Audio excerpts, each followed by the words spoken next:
Pessoal, você já se encontrou naquela situação em que você tinha um viés, mas do nada o mercado ele mudou isso, ele foi na direção contrária e você hesitou em pegar uma operação, você tomou um stop e ficou quieto sem fazer nada? Bom, é exatamente isso que eu quero discutir no vídeo de hoje, com um exemplo prático que aconteceu hoje no USD. Bom, o meu cenário conflitante de hoje foi aqui pelo gráfico diário, porque eu tinha dois viés, tanto um de alta quanto um de baixa, e eu vou mostrar para vocês.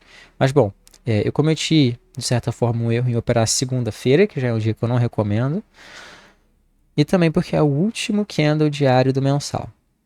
Então esses dois motivos era para ter feito eu ficar de fora do mercado hoje, mas mesmo assim eu insisti, porém isso me gerou um conhecimento, um insight que eu quero compartilhar aqui com vocês.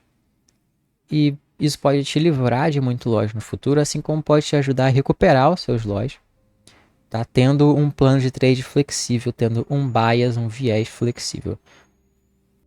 Então, o primeiro cenário que a gente tinha foi essa Fair Value Gap bearish aqui, Fair Value Gap de baixa, e um Change State of Delivery bearish também, ou seja, para a gente dar continuidade na movimentação de baixa, a gente faz uma reversão e movimentar para baixo.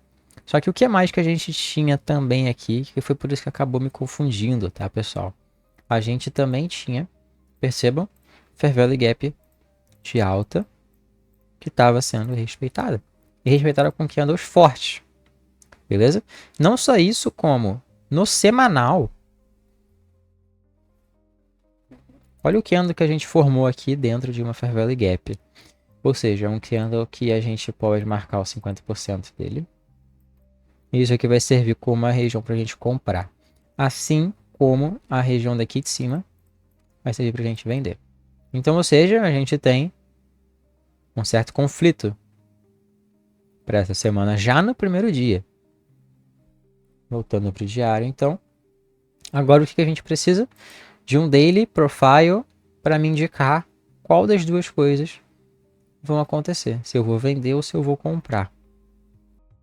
Agora então eu estou aqui no gráfico de 15 minutos para a gente poder identificar. Caso a gente queira fazer um movimento bearish, a gente vai respeitar essa linha de 50% aqui e descer no movimento bearish. Caso a gente queira fazer um movimento bullish, a gente vai respeitar acima dessa linha aqui, gerando por aqui, qualquer lugar aqui acima dela, uma confirmação de alta.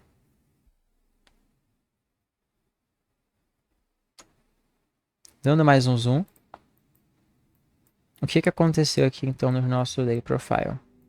Bom, eu tenho aqui a abertura, meia-noite, beleza? Do candle, né, diário, basicamente. Do dia da segunda-feira. E seguinte, a gente, então, temos um cenário, de certa forma, conflitante. A gente tem que decidir, então, se a gente vai numa compra ou se a gente vai numa venda. Por causa do cenário do tempo gráfico maior, eu estava olhando para compras no dia de hoje. Então, eu estava olhando para o preço fazer uma votação de alta. E o meu erro foi algumas coisas que eu já vou citar. Primeiramente, independente de bias, independente de visão, independente de análise, o que o preço está me indicando no dia de hoje. E isso é narrativa. Você precisa aprender a narrativa caso você queira desenvolver uma análise assertiva. Porque a narrativa ela vai te contar no intradiário aquilo que o preço pode fazer. Okay? Independente de bias, independentemente de sentimentos de mercado.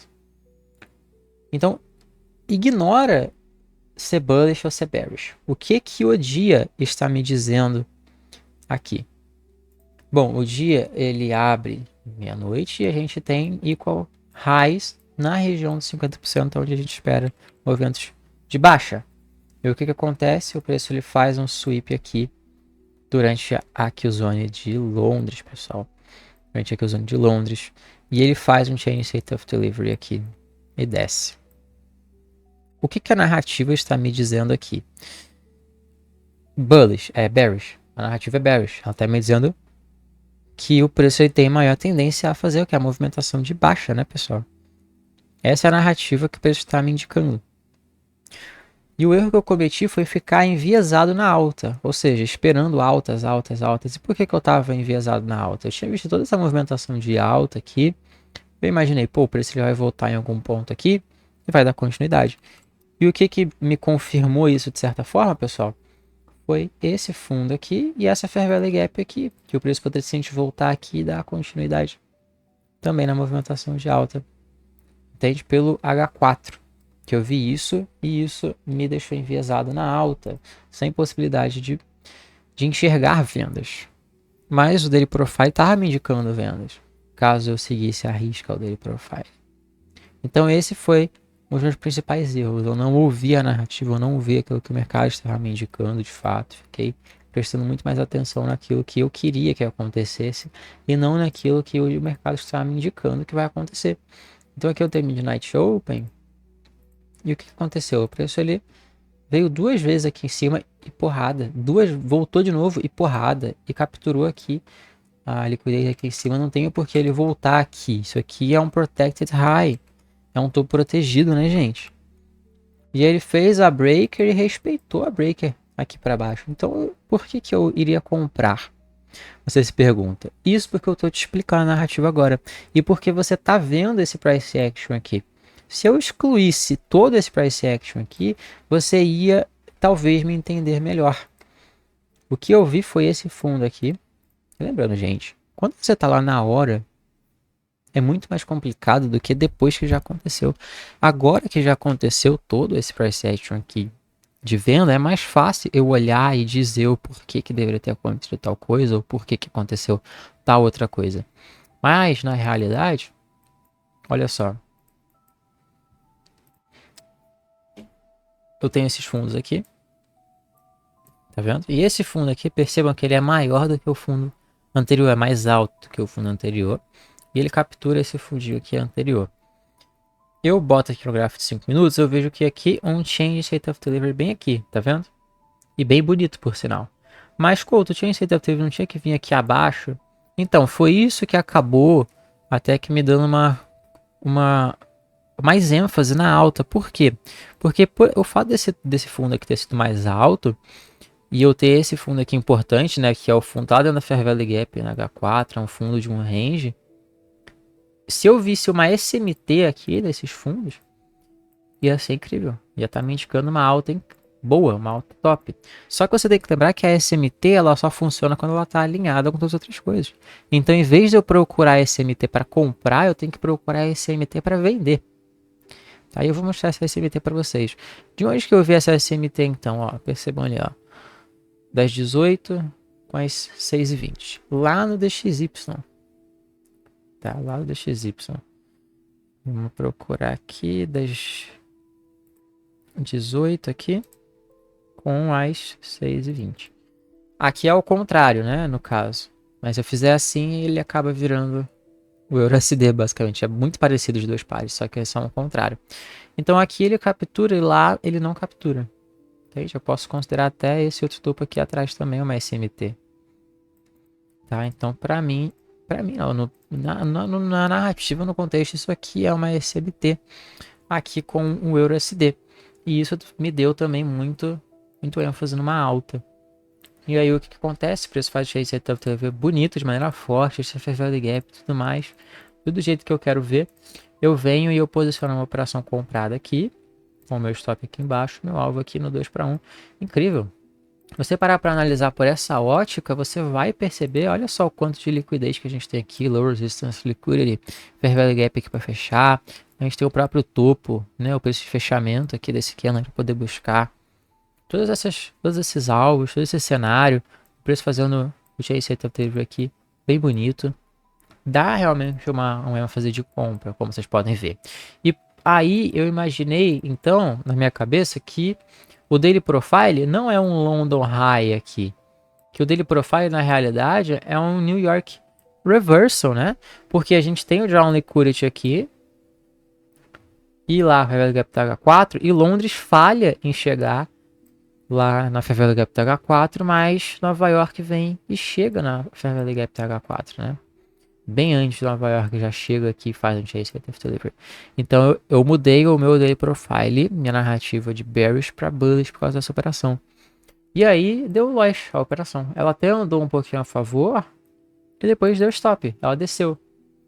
Quando ela desceu aqui me dando stop, aqui que tá o grande segredo, tá, pessoal? Nessa hora eu parei de ficar enviesado na compra e eu refiz toda a minha análise, refiz tudo aquilo que eu tava imaginando, tudo aquilo que eu tava pensando. Porque ele rompendo aqui para baixo, ele invalida essa SMT, que foi a principal coisa que me fez ficar enviesado, né? Ele invalida isso. Então eu tenho que rever tudo que eu fiz. E revendo tudo que eu fiz, eu percebo o quê? Um London High e um Nova York Continuation para buscar algo lá embaixo. Aí, olhando agora por essa ótica, faz sentido. Porque lá no diário, lembra que a gente tem o cenário de venda no diário, né? E a gente sobe aqui até respeitar esse pavio aqui, que é lá do semanal, mas a gente tem esse State of Delivery aqui, tudo para baixo. Então, aí me confirmou outra coisa. Aqui ele tá me confirmando uma alta, mas depois já desconfirmou. E o fato de ele desconfirmar a alta, ele confirma a venda, tá? Então aí é só executar no modelinho de venda. E qual o modelo de venda que executei aqui? Ele Nova York sobe aqui, faz um novo Chinese Rate of Delivery na venda, bem nesse ponto. Posição aqui, vendida. Stop aqui no topo. O alvo, 2 para 1. E pronto, você tem então uma oportunidade de continuidade em Nova York. Aqui se eu perco 100, aqui eu ganho 200, eu saio com 100 positivo ainda por causa do risco de retorno. Então é isso, pessoal. Mantenham o teu bias, o teu viés rotativo. Eu não estou dizendo para você ficar trocando ele toda hora. Mas caso ele desconfirme, não fique insistindo. Refaça a sua análise e procure compreender aquilo que de fato está acontecendo, tá? Sem ficar pensando em viés. Vê aquilo que está acontecendo, vê aquilo que a narrativa está te dizendo e procura se basear nisso. Esse é o poder da narrativa. Então é isso, pessoal. Muito obrigado, valeu, falou e fui.